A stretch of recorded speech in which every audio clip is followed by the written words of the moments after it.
buenos días, buenas tardes, buenas noches y bienvenidos a La Huella OVNI. Este espacio en donde vamos a hablar de misterios, donde, como lo dice el título, obviamente nuestro punto central son los ovnis, es lo que ocurre en el cielo, preguntarnos si de verdad existen, si de verdad han llegado y conocer cada una de esas historias sorprendentes que a todos nos parecen maravillosas, pero por supuesto no le huimos a ningún tipo de misterios y nos dedicamos a intentar responder preguntas, a buscar argumentos. Hoy vamos a hablar de dos temas fascinantes. Vamos a conocer la historia de Banju, un supuesto comandante extraterrestre que en la década del 70 habría golpeado las puertas de la embajada de Ecuador en Perú y durante 6 meses habría estado hablando y trabajando con el personal de la embajada, estos ecuatorianos, dándoles información privilegiada. ¿Puede ser cierto? Bueno, vamos a conocer toda esta historia. También vamos a escuchar a Rodrigo Bravo Garrido, un amigo mío de hace muchos años, un piloto del ejército de Chile que tuvo un avistamiento, que es un investigador del fenómeno OVNI y que está estrenando su nuevo libro. Antes de eso, también vamos a debatir un poquito y pensar qué es lo que está ocurriendo para quien escucha el podcast en vivo y en directo, qué es lo que ocurrió esta semana con el Pentágono. Antes de eso te cuento que yo soy Jorge Luis Zuckdorf, que me podés encontrar en redes, en Instagram soy @JorgeLuisSoficial, en Twitter soy @JorgeLuisS_77, tengo un mail que es lashistoriasdegeorge@gmail.com. En todos estos lados podés enviarme preguntas. ¿Por qué quiero que me envíes preguntas? Porque este espacio funciona con eso. La idea de este espacio es poder responder las preguntas que cada uno tiene sobre los diferentes misterios, sabiendo siempre que mi postura es correrme de las verdades absolutas.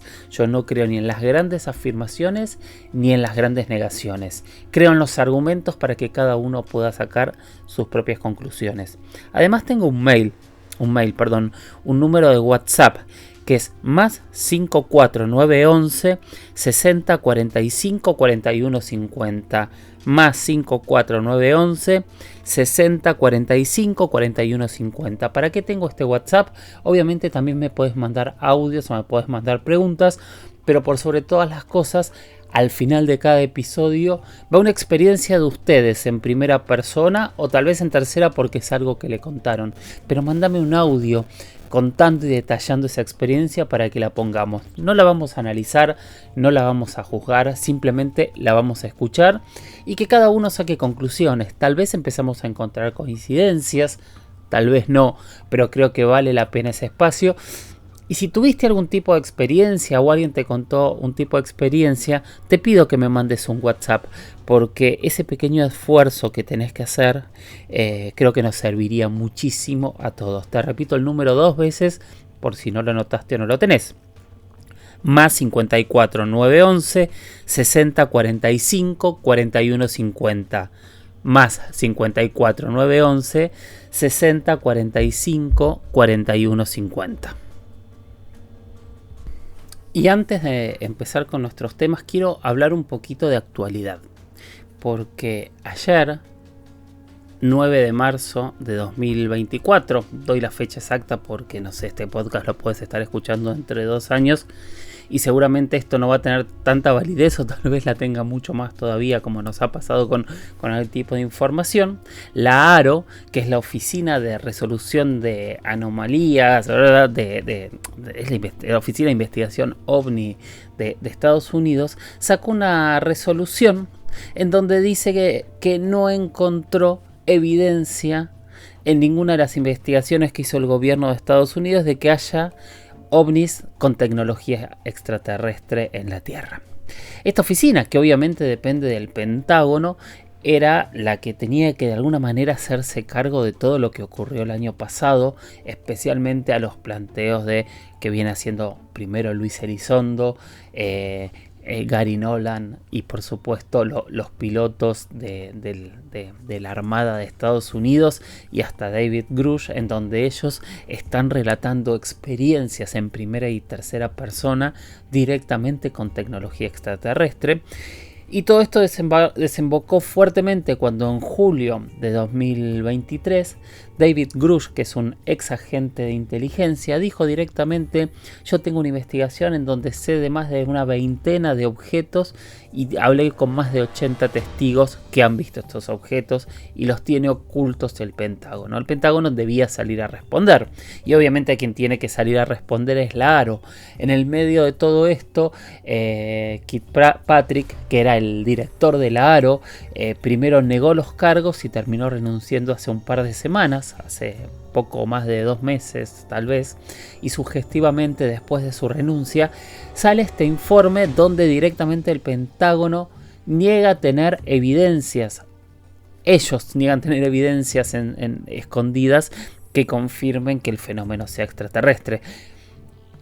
Es raro porque en realidad nadie está diciendo que el fenómeno sea extraterrestre, sino dicen, y es interesante porque de lo que se los acusó es de tener evidencias de tecnología no humana. A veces el juego de palabras puede ser sugestivo, pero por otro lado, todos los protagonistas salieron a criticar este informe, desde Luis Elizondo hasta Ryan Graves. Diferentes investigadores y diferentes ex agentes relacionados con esta nueva desclasificación salieron muy fuertemente a casi acusar a que esta respuesta era mentira. ¿Puede un departamento legal de los Estados Unidos mentirnos? Básicamente por ley no. A ver, cuando vamos a cuestión de historia sabemos que ha ocurrido muchas veces. Incluso sabemos que muchas veces esa mentira ha terminado siendo amparada en este concepto de la seguridad nacional, como fue el caso, por ejemplo, de todas las veces que se negó, incluso en juicios, la existencia del Área 51, de la base del Área 51.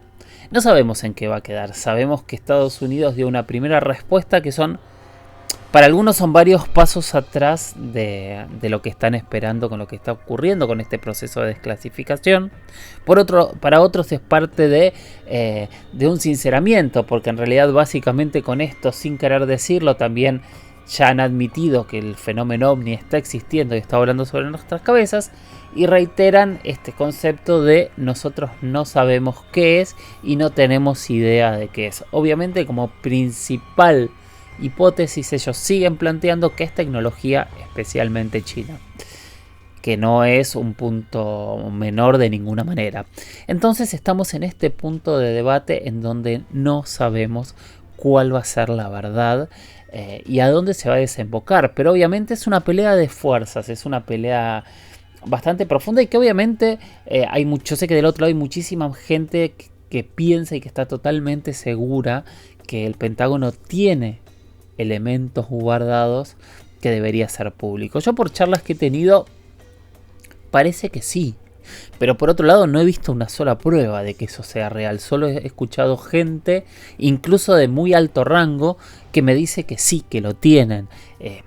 Hasta uno, cuando he estado en Roswell, he hablado con gente que tiene pruebas de que el ejército, la Fuerza Aérea también, especialmente la Fuerza Aérea de Estados Unidos, ha trabajado y trabaja muy fuertemente en el fenómeno ovni. Hay muchos programas, muchos investigadores, muchos ufólogos, los creadores de la ufología moderna han trabajado para estas fuerzas usualmente, pero no sabemos cuál es la conclusión final y finita, si realmente han recuperado algo, si realmente tienen pruebas o no. Entonces a veces es muy difícil cuando después de tanto tiempo de negar algo afirman que existe y automáticamente dicen no tienen pruebas. Es difícil que se les crea, aunque estén en el fondo también diciendo la verdad. Creo que es una noticia en proceso, creo que esto va a seguir evolucionando, más con la presión que están poniendo los protagonistas, pero me parecía que era algo interesante para conversar, aunque sea un poquito, en el día de hoy. Bueno, vamos a ir a la primera noticia del día, que para mí realmente es un tema fascinante y que obviamente lo estoy poniendo porque voy a responder una pregunta, así que primero voy a leer la pregunta.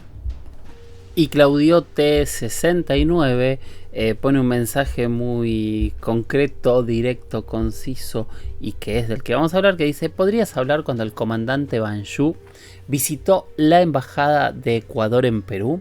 Así que bueno, hacia ese punto nos vamos a dirigir hoy para realmente contar una historia que es fascinante. A quien le interese después profundizarla, les cuento que vayan al YouTube de History Latinoamérica, quienes estén en América, sobre todo en Latinoamérica, porque creo que está restringido para el resto del mundo, lamento y pido disculpas, pero ahí está en Inexplicable Latinoamérica la historia como la contamos hace un par de años para esta serie, con una enorme cantidad de testigos. De hecho, mientras buscaba para refrescar los datos y demás, me encontré con muchos noticieros que habían levantado nuestras entrevistas de Inexplicable y las habían recortado y las habían puesto en sus propios informes. Pero bueno, cosas que suceden cuando uno empieza cuando el material llega a internet y se comparte por el mundo. Pero bueno, así es como ocurre. La embajada, el incidente de Ban Yu en la embajada de Ecuador en Perú es un tema que debo decir que ha tomado estado público gracias a un gran investigador ecuatoriano, que es Jaime Rodríguez, que es la persona que cuando Rafael Correa asume la presidencia del país, empieza a presionar muy fuertemente para obtener desclasificaciones de este país, y obtiene muchas desclasificaciones, y a partir de ahí ha hecho un trabajo muy interesante en torno al fenómeno OVNI. Pero este no es un caso que él lo descubre gracias a eso, porque en realidad cuando empezamos a ir más atrás nos vamos a encontrar con un montón de testimonios, especialmente de los testigos, de familiares y amigos de los testigos, narrando esta historia y yéndonos realmente mucho tiempo atrás. Es un caso que empieza entre agosto del 69 y los primeros meses de 1970, no está bien claro. Si bien hay varias fechas, a mí lo que me pasa es incluso en las entrevistas que hice y las entrevistas que hice con distintos testigos, no está tan claro cuándo fue. En parte creo que no está tan claro porque al día de hoy, si esta historia es cierta, nadie ha logrado que estos informes que estén escritos se hayan desclasificado. Lo que ocurrió es que un día una persona ingresa a la embajada, una persona extraña, hablan de una persona muy rubia, muy alta, con un traje extraño, azul, medio casi como de lycra, pero muy formal y hablando un español perfecto. Ingresa a la embajada, saluda a la recepción y pide una cita, una reunión con el doctor Alfredo Luna Tovar, que en ese momento era el embajador ecuatoriano en Perú. Cuando le preguntan quién lo está buscando, este señor, según cuentan, se presenta como el comandante Ban Yu. Muy cerca estaba Alberto Ávila Machuca, que era el agregado de la Fuerza Aérea, que estaba justamente en la recepción de la embajada. Escucha esta situación extraña y al escuchar que se trata de un comandante, se acerca, lo saluda y empieza a preguntarle a qué fuerza pertenece, de dónde es y por qué quiere ver al embajador. Y lo que cuentan los testigos es que en ese momento Ban Yu, hablando en un castellano perfecto, le dice que él era comandante de una flota de naves extraterrestres, de ovnis. Y ahí parece que la situación se volvió muy extraña, porque casi parecía una burla. Pero incluso en ese momento, según los testigos, siempre estamos hablando de un relato según los testigos, los invitó a acercarse a una ventana, y arriba de la ventana, a unos 300-400 metros de altura, había un disco volando sobre la embajada.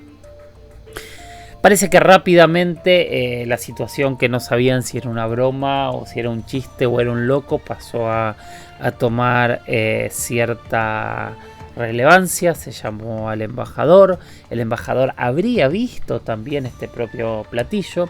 De hecho, hay parte de un relato que dice que Ban Yu los invitó a subir al platillo y que ellos se negaron a tal invitación. Y a partir de ese momento, él empezó a ir a la embajada y empezó a contarles cosas. Les contó que él era parte de un grupo de seres que estaban acompañando a la Tierra y que si ellos lo aceptaban y lo pedían, ellos podían ser guías, podían dar información, podían dar consejos e incluso podían contar cosas que iban a pasar en un futuro mediato.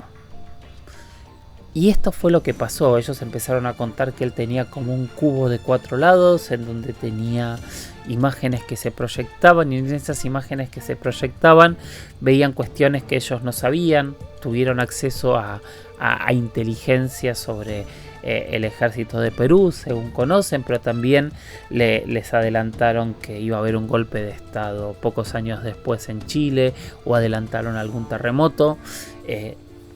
Adelantaron eventos que obviamente hoy es fácil contarlo desde 2024, pero que en ese momento, si realmente fue así, lo contaron de algo que iba a ocurrir en el futuro.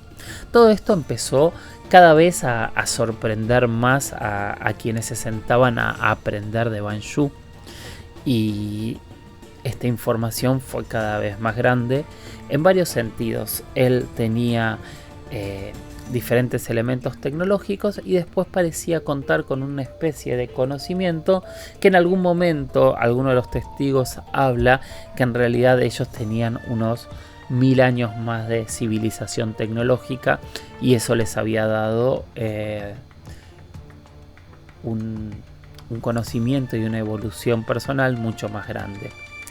Es interesante también pensar o hablar de telepatía, porque también hay muchos detalles de estas charlas que parece que se habrían podido dar a través de telepatía, cosas que han ocurrido en otros casos, como por ejemplo el caso que reentrevistamos hace poquitas semanas, el de el doctor Paul Parada en Bolivia, en donde también ocurrió algo similar, en donde él se comunica con un ser similar a este y él dice que le habla telepáticamente.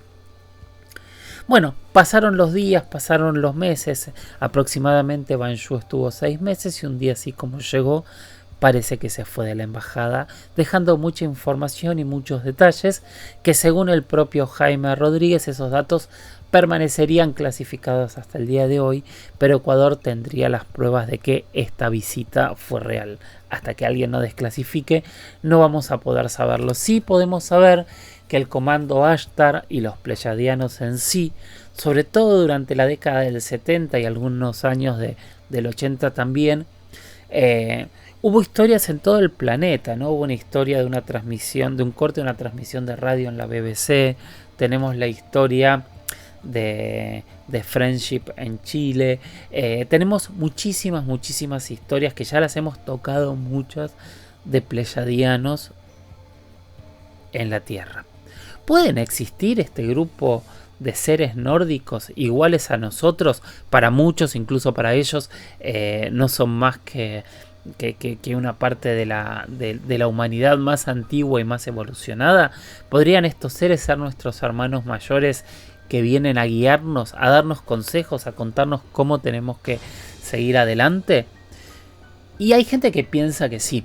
A mí me cuesta porque no hay una enorme cantidad de pruebas para entenderlo. Si hay casos que yo trato de entender, yo creo que acá vuelvo que el caso que más me llama la atención y que más quiero entender es el caso de Paul Parada, sin dudas. Este mismo tipo de relatos han aparecido en casos que yo creo que son totalmente reales, como el caso de Isla Colares, en donde yo recuerdo que Belaide Sesim, la médica, me contó que ella vio seres similares a esto. Y en el relato que hace Uirangé Holanda Lima, este capitán que se suicida después de dar la entrevista y contar que él tuvo contactos con los seres, que fue el responsable de la investigación también en Isla Colares, él también nombra este tipo de seres. Y cuando vamos alrededor del planeta, en muchos lados vamos a encontrar relatos de seres altos, rubios, voladores. Obviamente los dioses nórdicos son de esta manera. Hay todo un relato que yo honestamente, después de haber leído muchísimo, no he podido comprobar, salvo en pequeños elementos, pero hay mucho en internet que dicen que Quetzalcóatl, que Kukulcán, que Viracocha eran rubios. En realidad yo no encontré nada. Lo sumo habla o hay alguna referencia que sean barbados, pero yo no encontré la referencia a que fuesen seres rubios. Pero quiero decir, hay referencias de este tipo de seres que nos podrían estar acompañando. Muchas de las descripciones de la Hermandad Blanca terminan siendo seres de esta manera. ¿Verdad? Necesidad de que alguien nos guíe, un anhelo de saber que afuera alguien nos está cuidando y nos está haciendo ir por el buen camino. Y sí, puede ser. Pero la realidad es que hasta el día de hoy de esto no hay pruebas, y son lugares donde estamos lejísimos de las pruebas, a menos que, por ejemplo, Ecuador decida algún día desclasificar esa información y ver qué es lo que tiene o qué es lo que sucedió en aquellos 6 meses de 1970 en tierra de la Embajada de Ecuador en Perú. Ahora, la pregunta que todos se han hecho y nadie ha podido responder jamás es por qué Ban Yu decidió visitar este punto exacto del planeta en Sudamérica, sin criticarnos a los sudamericanos, pero es como que el centro de población mundial siempre es en Norteamérica, sea Estados Unidos, sea Europa, sea Asia, quiero decir, en Sudamérica es donde vivimos la menor cantidad de gente. También por ahí era un buen lugar para empezar, ¿no? Para no juntarse con tanta gente toda junta, pero creo que es un punto más que válido para también hacerse la pregunta. Hace unos días grabé una entrevista que quiero compartirla ahora aquí con ustedes, con un amigo, con una persona que yo admiro mucho. Así que si les parece, vamos a escuchar partes de la entrevista con Rodrigo Bravo Garrido, este piloto del ejército chileno que hace muchísimos años que intenta entender qué hay detrás del fenómeno ovni. Bueno, yo, fui porque el año pasado, en el mes de marzo, me retiré del ejército. Estuve por 30 años en el ejército, fui piloto militar. De los 30 estuve 23 como piloto. Me especialicé en distintos materiales de vuelo en la aviación de ejército, sumado a lo que es la prevención e investigación de accidentes. En forma paralela, mientras estaba desempeñándome acá como comandante del pelotón de aviación de ejército de Punta Arenas, hice un par de posgrados, que es lo que hoy día me tienen trabajando. Hoy día estoy trabajando en el GEA, que es el Grupo de Estudios Ambientales de la Universidad de Magallanes, en todo lo que significa proyectos, tanto de lo que son estudios o declaraciones de impacto ambiental de distintos proyectos, como al mismo tiempo lo que son las líneas base de futuros proyectos de hidrógeno verde. Y eso, la verdad, que ha sido un cambio, yo diría, radical, en 180 grados en cuanto a lo que eran mis funciones profesionales. Ajeno a que uno estudie, es distinto cuando uno ejerce o trabaja directamente. Yo me especialicé en las áreas de la humanidad y ese es lo que hoy día me tiene en la actualidad trabajando, y veo que a futuro veo la necesidad de tener que seguir estudiando. Claro. Pero es parte de lo que es el desarrollo propio y profesional. Lo que sí, en la temática ufológica, estoy involucrado desde el año 2000, desde prácticamente el momento que inicié mi carrera como piloto, porque cuando hice el curso piloto el año 2000, a mí se me designó como tema de tesina para egresar lo que son los fenómenos aéreos no identificados y la seguridad aeroespacial.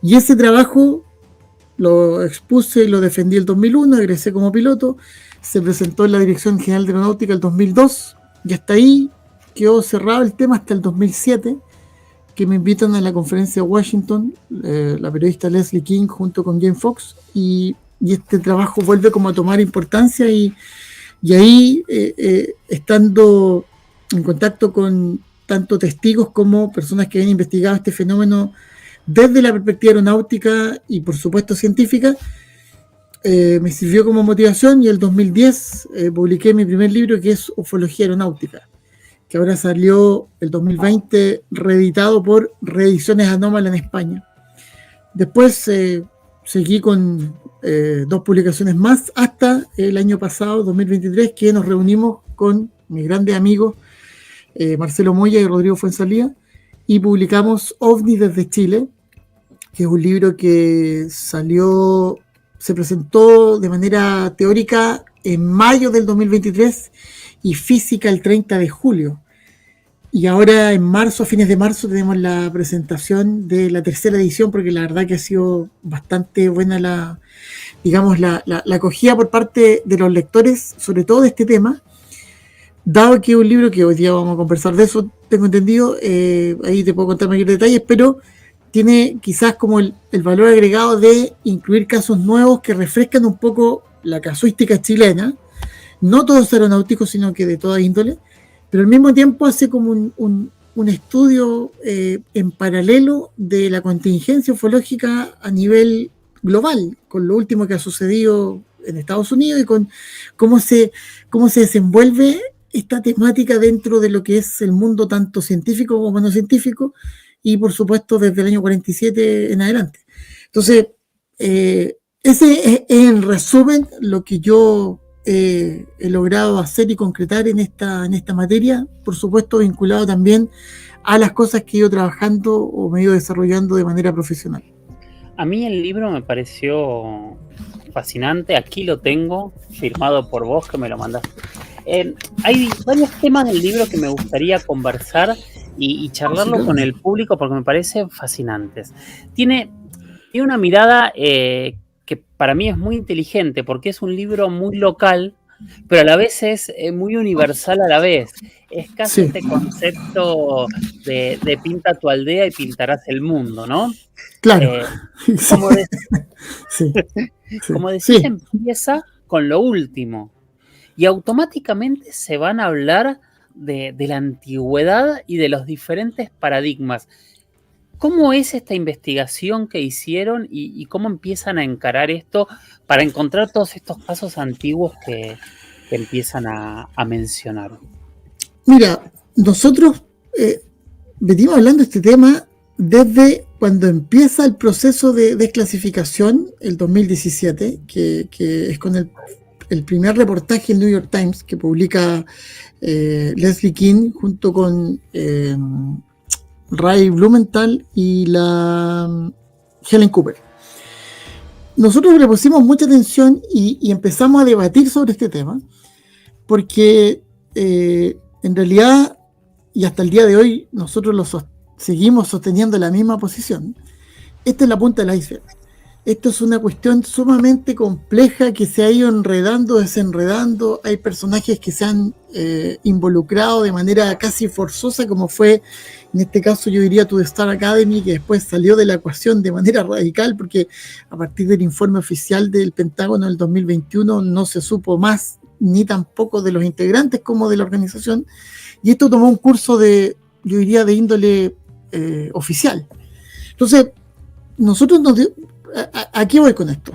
A que a mí me llamó mucho la atención, y esto lo comparto con mis dos amigos coautores, de que la comunidad ufológica no le prestó atención a este proceso completo hasta, yo diría, el año pasado, con suerte.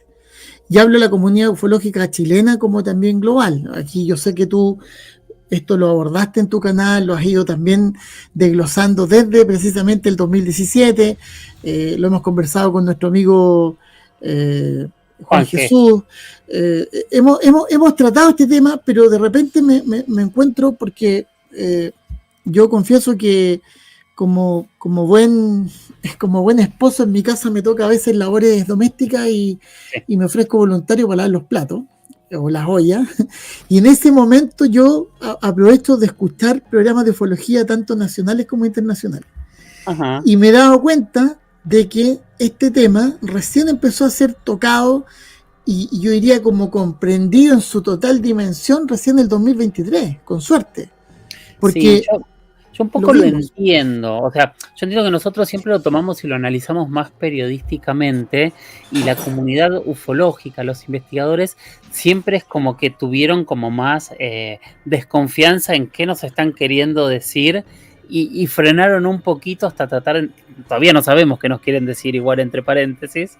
Claro, sí, concuerdo, sí. El tema es que hoy día, con declaraciones que han salido, ordenemos el naipe. El 2017 y el 2019 salen 2 publicaciones en el New York Times que abren esta caja de Pandora. El 2021, después de una serie de dime y diretes, el Pentágono publica un informe oficial que fue el 25 de junio del 2021, donde participan 14 organizaciones de índole, yo diría, de defensa, inteligencia, y que marca un antes y un después, es decir, para nosotros, y por eso nosotros colocamos en este libro que es un cambio de paradigma, cambia radicalmente la conceptualización de lo que significa este fenómeno. Ajeno a su origen, que eso también hay un punto que es súper importante dejarlo en claro, que es de conocimiento público, que todavía no se sabe en profundidad qué es lo que se está investigando. Es decir, hasta las propias autoridades, hasta las propias superpotencias tienen sus dudas respecto a lo que se está investigando. Saben que hay algo, que ese algo es sumamente extraño, complejo, que tiene características, como bien dijeron hace poco, no humanas, todo lo que quieran, pero no hay una definición concreta y específica de lo que se estudia. Es decir, aquí esto se puede abrir a una variedad infinita de fenómenos que son incluso inentendibles para la razón humana. Con eso yo creo que es más que suficiente poner en contexto que estamos frente a algo que primero es real, es concreto y que al mismo tiempo tiene tanta diversidad en sus manifestaciones que puede ser de origen múltiple. Entonces, cuando nos damos cuenta de que hay una investigación oficial y un pronunciamiento serio por parte de autoridades que en este caso vienen a ser, si no la potencia más influyente en el mundo occidental, yo diría en el mundo completo, al mismo tiempo que sale este informe en el 2021, en el 2022 también sale personas de la Agencia Espacial Rusa diciendo nosotros también lo estamos investigando, salen hablando también en China, bueno, en realidad sí, esto es de interés masivo, pero ahí nos damos cuenta que hay países que ya habían abierto estas puertas, como es, por ejemplo, Francia, que lleva ya más de 2 décadas hablando formalmente de este fenómeno. Uruguay, Chile, Argentina también tuvo su comité, creo que todavía lo tiene, pero ha tenido también sus traspiés, pero hay una apertura desde el punto de vista aeronáutico y científico para hablar de esto. Entonces, cuando viene finalmente este informe del 21, las declaraciones del 22 y el informe del 2023 con los primeros reportes donde se señala que hay una cantidad como de casi 247 casos que están registrados pero que no se tiene explicación, ahí nos estamos dando cuenta de que esto se está tomando muy en serio, ajeno a lo que se diga y se contradiga, porque resulta que después, ese mismo año, el 2023, extrañamente la NASA hace un comité donde hay diferentes científicos, creo que me da la impresión que fueron 14, el 31 de mayo, y luego emite un informe oficial que fue el 13 de septiembre, donde dicen, no tenemos idea de qué es lo que es esto. Entonces, sí, déjame interrumpirte, porque para mí aparte la NASA hace algo que para mí es histórico y es fundamental. 4 veces en ese informe dice tenemos que dejar de estigmatizar y escuchar a los testigos. Totalmente. Que cuando uno estudia los primeros proyectos de la Fuerza Aérea, el SAIN, el Grunge, incluso el proyecto Libro Azul, la recomendación es poner en ridículo a los testigos. Sí, lo que pasa es que, por eso digo que hay un cambio paradigmático, en el sentido de que desde el 47, incluso después parte de los que declararon en el subcomité de inteligencia el 26 de julio, señalaron de que esto viene de antes de la década del 30, pero ya, colegiémoslo en que fue el 47 el inicio de la era moderna de los ovnis. El 47 hasta el 2021, el testigo o quien hablaba de esto, como bien dices tú, era ridiculizado. Era no tomado en serio, estaba alucinando, viendo cosas raras, quizás qué cosa, pasando por un grave estrés, lo que quieras. Llega este informe oficial y ya quienes en un momento se encargaron de decir que el que veía esto era loco, dicen, no, a ver, detengámonos un poco y veamos qué nos dicen los que lo han visto.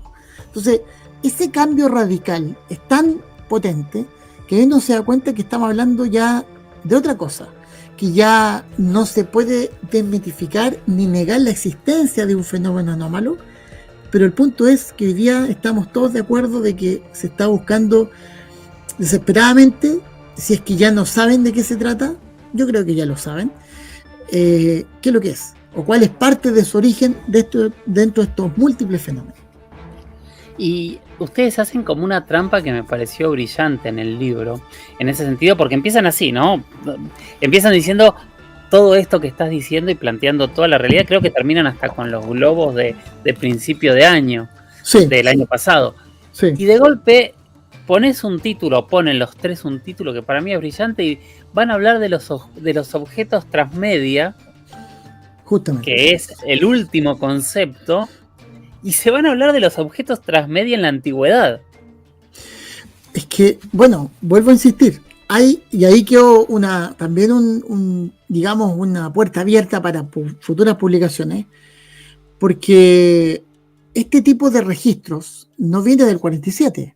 O sea, nosotros nos hacemos cargo de cosas que están escritas no de manera coloquial, sino que hay un texto ahí puntual de Pedro Sarmiento y Gamboa, que es de 1580, donde señala algo que sale del Estrecho de Magallanes, y es el caso que nuestro amigo ufólogo ya fallecido, Eugenio Bamonde, fue como su caballo de batalla para hacer entender de que esto es mucho más antiguo y que hoy día nos permite claramente decir que este fenómeno ha acompañado la historia humana desde su origen, o sea, desde los inicios ni siquiera yo diría de la escritura, yo diría de la civilización.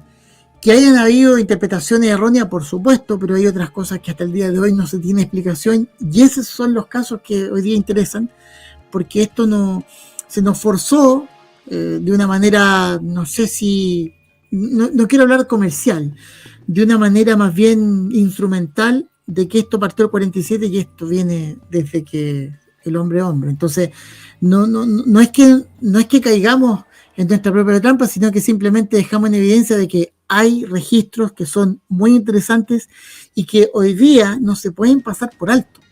O sea, sería una irresponsabilidad dejarlos de lado cuando las cosas que ahí se escriben, tal cual como lo plantea Jacques Vallée, son elementos claves de lo que significa desde el inicio de ciertas creencias religiosas hasta leyendas de la cultura popular, es decir, van de la mano con toda esta necesidad de entender el mundo que nos rodea o el universo donde vivimos y que no tenemos idea de qué se trata. Eso es lo más interesante de todo. Eso es lo más maravilloso y yo creo que es lo más fascinante de todo, es que no tenemos idea, pero podemos asegurar que algo ahí hay. O sea, de todas maneras, yo creo que no hay duda al respecto. Sí. Y tengo un par de preguntas técnicas así de fanático que querría saber cómo fue escribir un libro entre tres personas que físicamente estaban tan alejados. ¿Cómo trabajaron para poder escribirlo?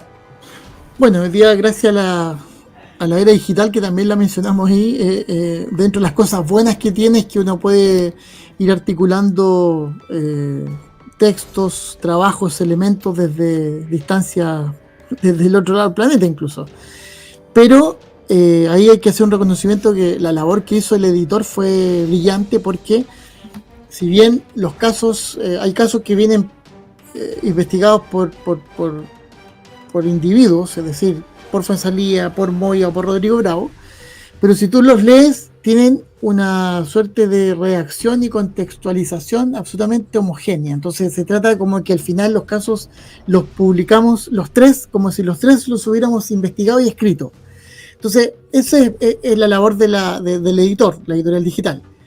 Ahora, lo que nosotros hicimos, que fue una tarea muy difícil, fue seleccionar los casos, porque aquí en total hay 20, pero en realidad teníamos el doble, 40, y hubo que hacer una discriminación basada en que tuvimos que dejar, yo diría, lo más destacable, o lo que en cierto modo hasta el día de hoy, porque hay unos casos que están prácticamente explicados hoy mismo, pero hay otros que dejan abierto una cantidad de posibilidades y de especulaciones que son fascinantes, porque por más vueltas que se les dé, no hay explicación alguna que pueda satisfacer lo que queda ahí.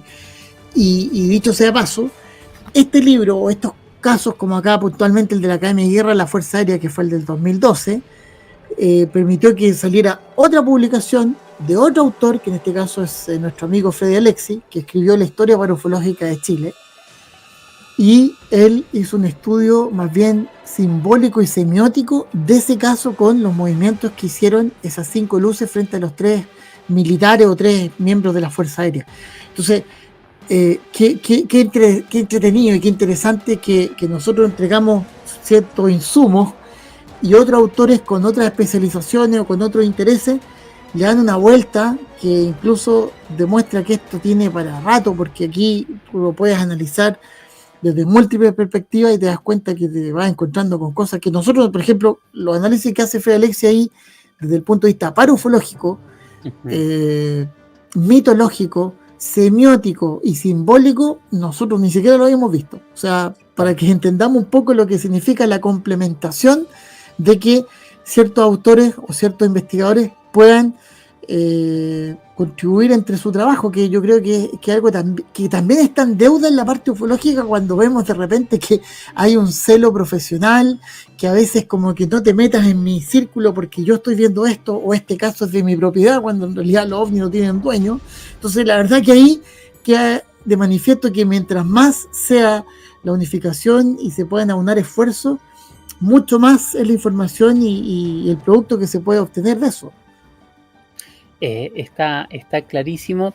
Y después tendría que decirte después del libro, que obviamente el libro se llama OVNIs desde Chile, y de toda tu investigación y de tanto tiempo investigando, tengo una pregunta que me surge, que es obvia, y es ¿por qué hay tantos casos tan fuertes en Chile?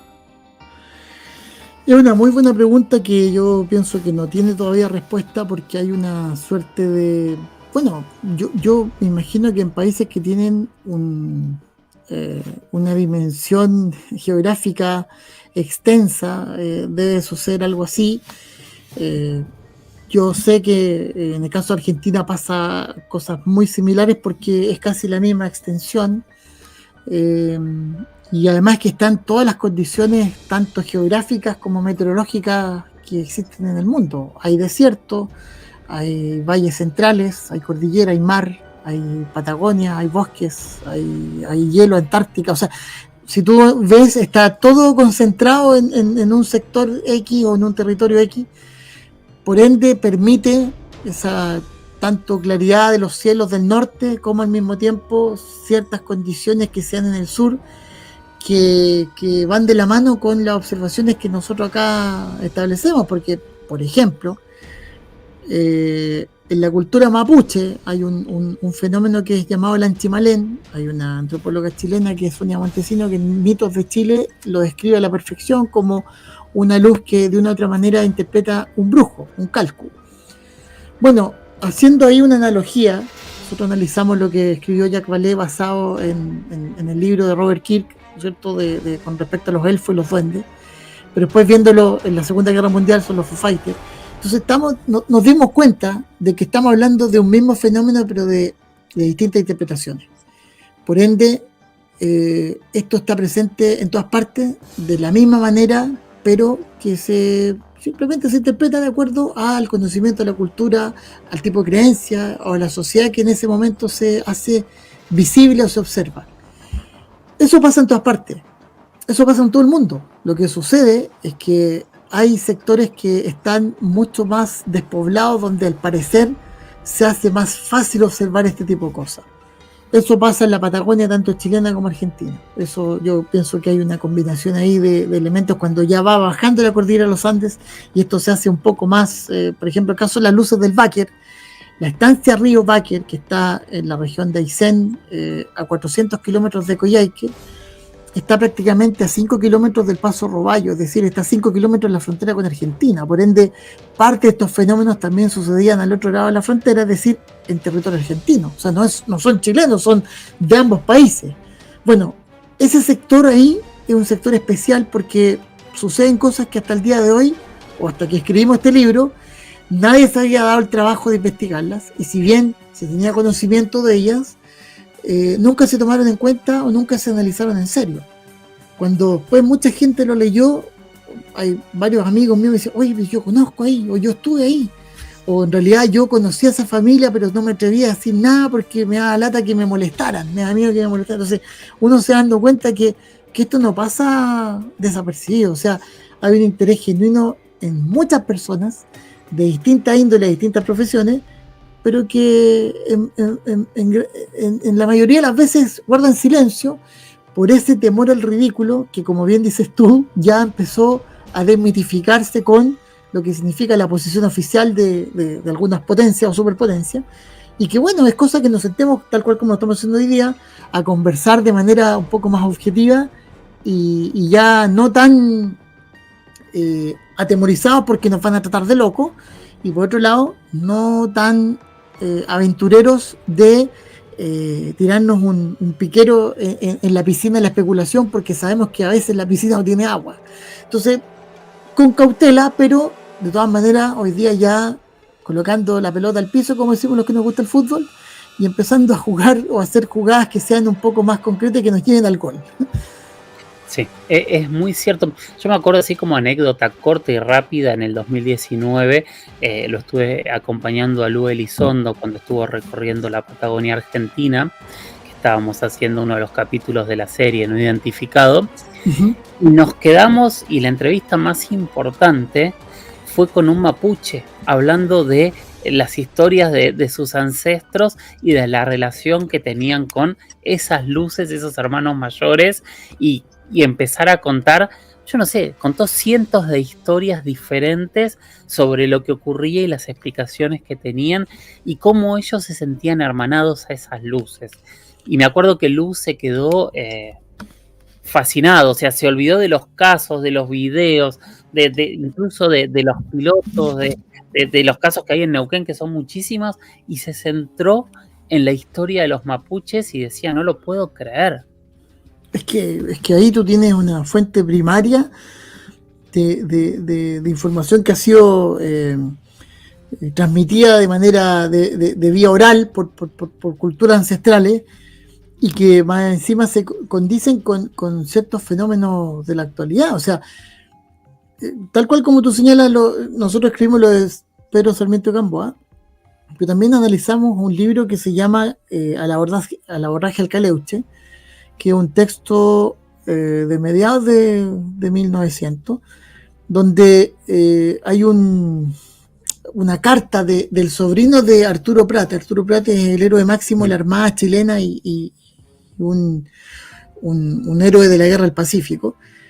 Su sobrino también fue oficial de la Armada y en 1908 escribió una carta a un amigo contándole que había observado el Caleuche, que es un barco fantasma que fue parte de este sincretismo cuando los colonizadores españoles llegaron y tomaron contacto con la cultura huilliche, que estaba en el sector sur de digamos, en la isla de Chiloé, que esto es como a la altura de Futaleufú, más o menos, como para hacernos un símil en paralelo. Yo iría un poquito más al norte de Comodoro Rivadavia para que se hagan una idea en lo que es la República Hermana Argentina. Y resulta que él describe ahí que estaba feliz porque logró observar en el mar, en plena alta mar, frente a la isla de Chiloé, cerca de Ancud, dos luces que venían jugando arriba del agua y que hacían unos movimientos muy extraños, que de repente se movían rápido, otras veces lento, y que se fueron hacia el sur volando sobre la superficie del mar. Bueno, tú dices, ¿qué es lo que es eso? Pues eso no es el Caleuche, eso no es un barco fantasma, son luces que obviamente hoy día, al interpretarlas de una forma mucho más, yo diría, objetiva y con el conocimiento que tenemos, podemos atribuirla a Foo Fighter, como ya lo señalamos desde la Segunda Guerra Mundial, sí, o como estos fenómenos en Chimalén que van dentro de la cultura ancestral huilliche, picunche, mapuche, pehuenche, etcétera, etcétera, lo mismo. Bueno, o con Cristóbal Colón, que está ese mismo fenómeno descrito el día anterior que llegan a tierra. Y de la misma forma, y también salió del mar, entonces ahí... Sí. Bueno, 3/4 partes del planeta es agua, algo tiene que haber abajo que estas cuestiones salen de ahí, pues. Sí. O que juegan ahí, o que se hacen visibles ahí. Entonces, nos encontramos con una suerte como de vacío epistemológico, porque nadie ha estudiado esto de manera concreta y seria.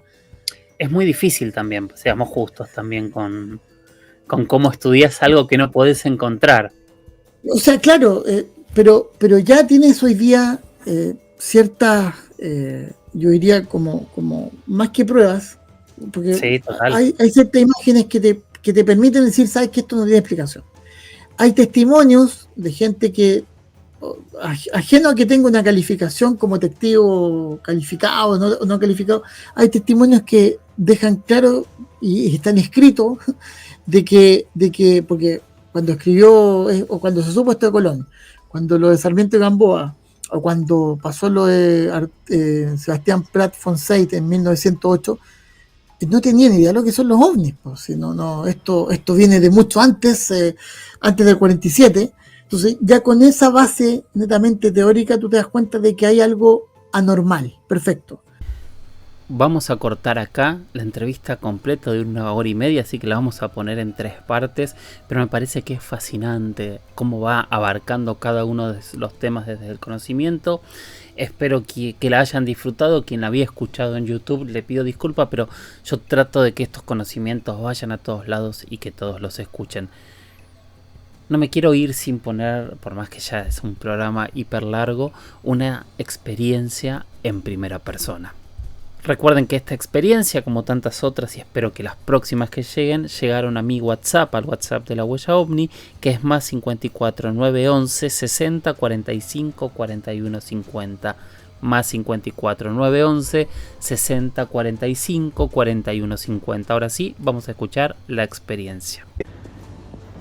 Hola Jorge Luis, mi nombre es Matías, bueno, yo soy de Buenos Aires, de San Telmo, bueno, nada, tengo 35 años. Bueno, mi experiencia comenzó más o menos en el año 98, ¿sí? Recién habíamos terminado un partido, o sea, de ver un partido de Argentina contra Inglaterra, el cual habíamos ganado por penales y bueno, todo el mundo festejando en la calle por este mismo partido. Yo en San Telmo, por la calle Garay, más o menos 10, 11 años. Estaba en la puerta de un local que tenían mis padres y bueno, de repente mirando por la avenida Garay hacia el lado de Costanera, ¿sí? Empiezo a mirar una luz que me llamaba la atención y bueno, en ese momento no entendía nada y veía que se manejaba y se dirigía de manera errante, ¿no? O sea, errática, por así decirlo. De arriba para abajo, abajo para arriba, y venía como una pelota de ping pong. Nada, quedé totalmente sorprendido, no entendía nunca qué pasaba y bueno, se me ocurrió, no sé por qué, señalarlo y bueno, ni bien lo señalo, al estilo ET, porque yo siempre digo lo mismo cuando lo cuento, se corta toda la luz instantáneamente. Entonces, bueno, eso es como un encuentro cercano, por así decirlo, ¿no? La verdad que quedé impactado, me dio una sensación de adrenalina, nada, es algo que sentí la energía. Y bueno, a partir de ahí, yo siento que este bólido, es porque yo lo vi como un bólido, siento como que al haber ese tipo de contacto, es como que me hubiese seguido, porque esto fue en Argentina y luego unos meses después yo voy a Chile, a la zona sur, para serte más específico, cerca de Puerto Montt, una zona de la carretera austral, que donde es todo mar. Bueno, también me pasa lo mismo, 6 de la tarde más o menos en verano, sale un bólido del mar, de la misma forma, errante, y bueno, a partir de ahí, nada, ya me empecé como a cuestionar, ¿viste? Si esto era normal, no era normal. Yo lo he consultado porque no sabía. O sea, a mí me dijeron, bueno, mira, esto se llama OVNI, son objetos voladores, bueno. Y bueno, ahí empecé a interiorizarme un poco más hasta el día de hoy, ¿no? Es algo que siempre me encantó. No me da miedo, sí, tengo mucho respeto porque, bueno, en todos los años que estuve investigando, sí, por mi cuenta, me di cuenta de que pueden ser miles de teorías o miles de formas o miles de cosas que pueden llegar a ser. Y dentro de mi teoría también puede ser que seamos nosotros mismos del futuro o que sean seres de otras dimensiones o espectros o mismo que sean lo que nosotros llamamos fantasmas. En fin, yo hoy en día como que encuentro como que todo es la misma relación, todo está relacionado. Así que bueno, Jorge Luis, la verdad que esa fue mi experiencia. Hasta el día de hoy, bueno, sigo viendo cada tanto para el mismo lado del Río de la Plata, ¿sí? Más o menos a la altura del dique 1, ¿sí? Cada tanto veo esa luz que sube y baja y desaparece de forma errante, ¿no? Como le dicen. Así que bueno, yo no sé si es un mensaje, es algo normal o eligen a quién o con quién aparecerse. La verdad que me gustaría saber un poco más. Y bueno, esa es mi experiencia. Segundo, te quería preguntar sobre los cazadores de ovnis o ovnis hunters que se llamaban, que eran 3 personas. Ahora no recuerdo bien los nombres, pero bueno, antes estaban en el History con las mismas voces en las traducciones que hoy serían alienígenas ancestrales. Y te pregunto, ¿no? Porque nada, era un buen programa y desapareció y bueno, mi teoría es que ha sido censurado porque bueno, por lo que veo a veces en algunos programas que busco sobre esa serie, me doy cuenta de que está muy a fondo con la investigación y bueno, quería hacerte esa pregunta ya que bueno, vos seguramente tenés alguna información. Así que bueno, eso es todo. La verdad que este programa es, si no es el mejor, es uno de los mejores. Sinceramente, nada, gracias por compartirlo y ojalá que sigamos desde mucho y para mucho tiempo más. Yo los escucho desde la pandemia más o menos. Así que bueno, Jorge Luis, te mando un abrazo grande y saludos a la audiencia. Gracias, Matías. Gracias por haber llegado hasta aquí. Otra vez tenemos un episodio que va a estar pisando la hora, que es lo que a muchos les gusta, a otros espero que no les complique tener que escuchar este espacio tanto tiempo. Cuando sean entrevistas así largas no va a quedar mucha opción. Gracias por haber llegado hasta aquí. Les cuento que la semana que viene vamos a hablar de ovnis de plasma. Vamos a seguramente a seguir con la segunda parte de la entrevista y vamos a ver qué otras preguntas y qué otras experiencias en primera persona hay. Mientras tanto, lo que les digo siempre, sigan capacitándose, utilicen el pensamiento crítico, no compren verdades, miren al cielo y háganse las preguntas correctas, esas mismas que seguramente se hicieron por primera vez nuestros ancestros la primera vez que miraron a las estrellas. Gracias por estar ahí y nos escuchamos en el próximo episodio de La Huella OVNI. Chau, chau.